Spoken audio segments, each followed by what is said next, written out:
రాష్ట్రంలో కాంగ్రెస్ సర్కార్ అధికారంలోకి వచ్చి ఏడాది పూర్తయినా మద్యం ధరలు ఒక్క రూపాయి కూడా పెంచలేదని ఎక్సైజ్ శాఖ మంత్రి జూపల్లి కృష్ణారావు స్పష్టం చేశారు.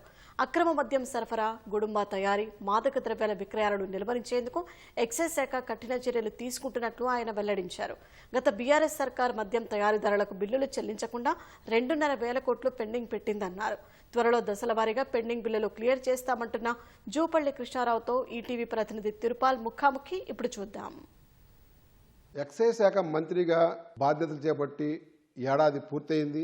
తెలంగాణ రాష్ట్రంలో ఆబ్కారీ శాఖ పనితీరు ఏ విధంగా ఉంది, అక్రమ మద్యం నిలువరించేదానికి శాఖాపరంగా ఎలాంటి చర్యలు తీసుకుంటున్నారు, గుడుంబా తయారీని ఏ విధంగా నిలువరించనున్నారు, హైదరాబాద్లో ధూల్పేట్ కేంద్రంగా జరుగుతున్న అక్రమ మద్యం కానీ, గుడుంబా కానీ, మాదక ద్రవ్యాల విక్రయాలు కానీ, ఈ నూతన సంవత్సరం సందర్భంగా మద్యం అమ్మకాలకు సంబంధించి కానీ మరిన్ని వివరాలు చెప్పేందుకు ఎక్సైజ్ శాఖ మంత్రి జూపల్లి కృష్ణారావు గారు ఉన్నారు. ఆయన అడిగి తెలుసుకుందాం. దాదాపు మీరు అబ్కారీ శాఖ మంత్రిగా బాధ్యతలు చేపట్టి సంవత్సరం దాటిపోయింది. అసలు తెలంగాణ రాష్ట్రంలో మద్యం, అక్రమ మద్యం విపరీతంగా ఈ మధ్యకాలంలో పెరిగింది. దాన్ని నిరోధించేదానికి ఏ విధంగా ముందుకు పోతున్నారు? తెలంగాణ రాష్ట్రం ఏర్పాటు కాకముందుకు రాష్ట్ర ఎక్సైజ్ ఆదాయం 8,800 కోట్ల ఉండింది. 2023 డిసెంబర్ 7న కాంగ్రెస్ ప్రభుత్వం ముఖ్యమంత్రి రేవంత్ రెడ్డి గారి నాయకత్వంలో అయితే పరిపాలన ఆనాటికి 34-35 వేల కోట్లకు వచ్చింది. అంటే ట్యాక్సేషన్ పెంచడం ద్వారా రకరకాల కారణాల కారణంగా పెరిగింది. సో దీనిలో ఈ గడిచినటువంటి ఈ సంవత్సర కాలంలో అంటే యావరేజ్ తీసుకుంటే గడిచిన 10 సంవత్సరాల యావరేజ్ తీసుకుంటే ఆల్మోస్ట్ ఎవ్రీ ఇయర్ 30% గ్రోత్ ఉంది. 30%, 35%. ఈ రోజున గ్రోత్ అనేది 8% ఉంది. రెండవది, మేము వచ్చిన తర్వాత ఈ యొక్క డిస్టిలరీస్లో అన్యాక్రాంతంగా పన్ను వేసి బయటకు పోగొట్టడం కోసం ప్రతి డిస్టిలరీలో, ప్రతి ఫ్యాక్టరీ కూడా సీసీ కెమెరాలు పెట్టినాం. ప్రతి మన డిపార్ట్మెంట్ నుంచి అక్కడ ఇద్దరిని ఉద్యోగులు పెట్టినాం. ఎస్ఐలు కావచ్చు, సీఎలు కావచ్చు, కానిస్టేబుల్ కావచ్చు. ఈ సీసీ కెమెరాలను హైదరాబాద్ పోలీస్ కమాండ్ కంట్రోల్ సెంటర్కు అనుసంధానం చేయడం జరిగింది. అట్లనే అంటే ఎన్నైతే జాగ్రత్తలు తీసుకోవాలో మనం తీసుకునేటువంటి కార్యక్రమం చేస్తాం. ఇంకా చేయాల్సి చాలా ఉంది. దీంతో పాటుగా అంతిమంగా ప్రజలకు సంబంధించినటువంటి ఆదాయం అక్రమ మార్గాన పోవద్దనేది ఒకటి, ఆ ప్రయత్నం చేస్తాం.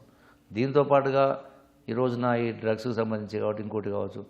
సో మ్యాక్సిమం గతంలో కంటే ఎక్కువ నెంబర్ ఆఫ్ కేసెస్ కూడా అయినాయి, చేయడం జరిగింది. అంటే బయట రాష్ట్రాల నుంచి కావచ్చు, మిలిటరీది కావచ్చు, ఇట్లా ఈ మధ్యకాలంలో విపరీతంగా రాష్ట్రంలోకి చొచ్చుకొస్తుంది. రెండోది, గుడుంబా నియంత్రణ అనేది చేసేదానికి గత ప్రభుత్వం కూడా చాలా చర్యలు చేపట్టింది. కానీ మళ్ళా ఇప్పుడు విచ్చలవిడిగా చాలా చోట్ల ఏజెన్సీ ప్రాంతాలలో ఈ గుడుంబా అనేది విచ్చలవిడిగా తయారైంది. దీనివల్ల బాగా ఆదాయం తగ్గిపోతుంది. రెండోది, దుష్ప్రభావాల వల్ల ప్రజలు కూడా నష్టపోయే అవకాశం ఉంది. దీని మీద ఎక్సైజ్ శాఖ ఏ విధంగా ముందుకు పోతుంది? సో అందుకని దీనికి ఈ మధ్యకాలంలో కొత్తగా కూడా పోలీస్ రిక్రూట్మెంట్, కొత్తగా కానిస్టేబుల్ రిక్రూట్మెంట్ చేయడం జరిగింది. సో వాళ్ళ ట్రైనింగ్ కూడా జరుగుతూ ఉంది. ఐ థింక్ ఆల్మోస్ట్ ఒక బ్యాచ్ ట్రైనింగ్ కూడా అయిపోవస్తూ ఉంది. సో వీళ్ళని యూజ్ చేసుకొని, సాంకేతిక పరిజ్ఞానాన్ని యూజ్ చేసుకొని, టెక్నాలజీ యూజ్ చేసుకొని, ఈ అదనంగా వచ్చిన స్టాఫ్ యూజ్ చేసుకొని, వీటన్నిటి ద్వారా మనం దాన్ని డ్రగ్స్ గుడం కావచ్చు, ఇంకోటి కావచ్చు, దాన్ని నియంత్రణ చేసేటువంటి ప్రయత్నం చేస్తా ఉన్నాం. దీంతో పాటుగా ఈ యొక్క మోటివేషన్ ద్వారా కూడా స్కూల్స్కి వెళ్ళి, కాలేజీకి వెళ్ళి, పేరెంట్స్ మీటింగ్ పెట్టి ఇవన్నీ అవేర్నెస్. సో దీనిలో ఇవన్నీ కూడా చేసే ప్రయత్నం చేస్తా ఉన్నాం. ఇందులో భాగంగానే ఇప్పుడే కొంత ఆలస్యం జరిగింది. వచ్చేటువంటి బహుశా ఈ 10 రోజుల్లో వర్క్షాప్ ఏర్పాటు చేస్తాను. ఈ వర్క్షాప్లో రచయితలు, కవులు, కళాకారులు, సంస్థలు, వ్యక్తుల్ని పిలిచి ఒక డిబేట్ లాంటి పెట్టి ఏ విధంగా దీన్ని మోటివేషన్ ద్వారా, మనం బై ఫోర్స్ ద్వారా, పోలీస్ ద్వారా చేసేది ఒక పద్ధతి. Same time by way of motivation ద్వారా అవేర్నెస్ తీసుకురావడం వల్ల, చైతన్యం తీసుకురావడం వల్ల కూడా మనం తగ్గించే అవకాశం ఉంటుంది. అది కూడా నేను టేకప్ చేసే కార్యక్రమం చేస్తా ఉన్నాను. కల్తీ కళ్ళు బాగా జరుగుతుంది. ఇది హైదరాబాద్ పరిసర ప్రాంతాల్లో ఎక్కువ ఉండదంటున్నారు. దీన్ని ఎట్లా నియంత్రిస్తారు అసలు?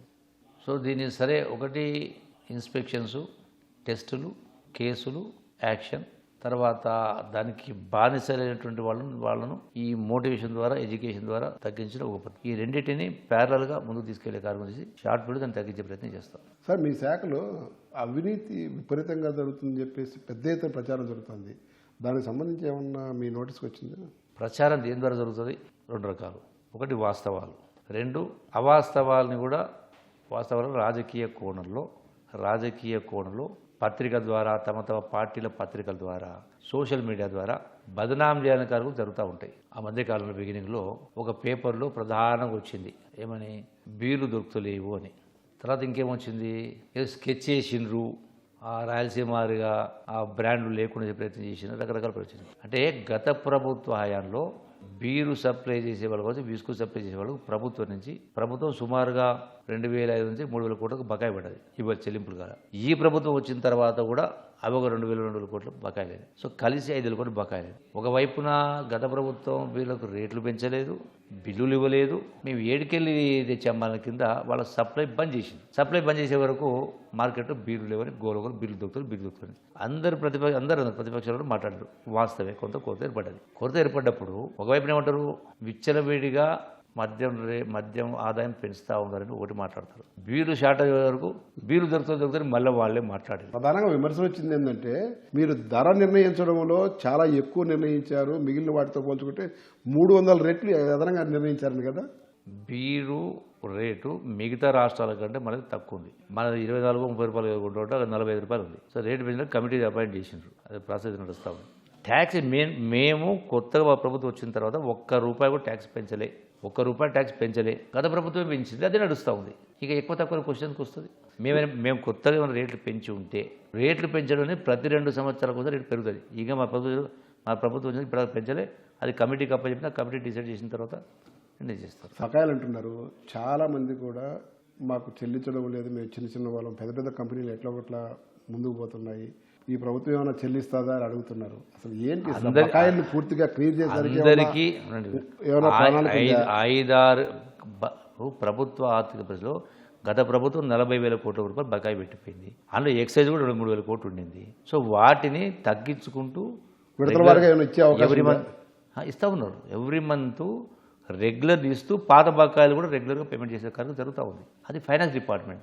మా డిపార్ట్మెంట్ అనేది ఇక్కడ వరకు పరిమితం. పేమెంట్స్ అనేది ఫైనాన్స్ డిపార్ట్మెంట్, మా రోల్ కాదు. సార్, వాణిజ్య పన్నుల శాఖకు ఎక్సైజ్ శాఖ మధ్య కొంత గ్యాప్ వచ్చింది, వాళ్ళు నోటీసులు కూడా ఇట్లాండి. దీనికి సంబంధించి ఏమన్నా క్లియర్ అయిపోయిందా? ఇంకా నడుస్తుంది వివాదం? గ్యాప్ లేదు, పాడు లేదు. ఇదంతా కూడా సృష్టి. వాళ్ళు చేస్తారు, వీళ్ళ పని వాళ్ళు చేస్తారు, ఎవరి వాళ్ళు చేస్తారు. కొత్త సంవత్సరం రాబోతుంది. ఏమన్నా ఈ మద్యం అమ్మకాలు కూడా విపరీతంగా ఉంటాయి.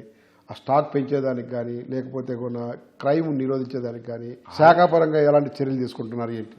ఏ చర్యలు అవసరం లేదు. రొటీన్గా కంపెనీ సప్లై చేస్తూ ఉంటాడు, కొంటూ ఉంటాడు. దాన్ని బట్టి ఇండియన్ మేము అడగాం, మేము విద్యార్థి ఆ షాపులో జరిగితే బెవరేజ్ కార్పొరేషన్ ఇండియన్ పెడితే సప్లై చేస్తూ ఉంటాం. లేట్ నైట్ పర్మిషన్లు ఇవ్వడం కానీ, లేకపోతే ఈవెంట్లకు పర్మిషన్లు ఇవ్వడం కానీ, ఇట్లాంటివి. అది యాజ్ పర్ కొత్త రూల్ ఏం లేదు, గతంలో ఉన్న రూలే పాటిస్తా ఉన్నాం, కొత్తగా మీరు చేయలేదు. 2023-24 సంవత్సరంలో మనకు 35,200 కోట్లు వచ్చింది.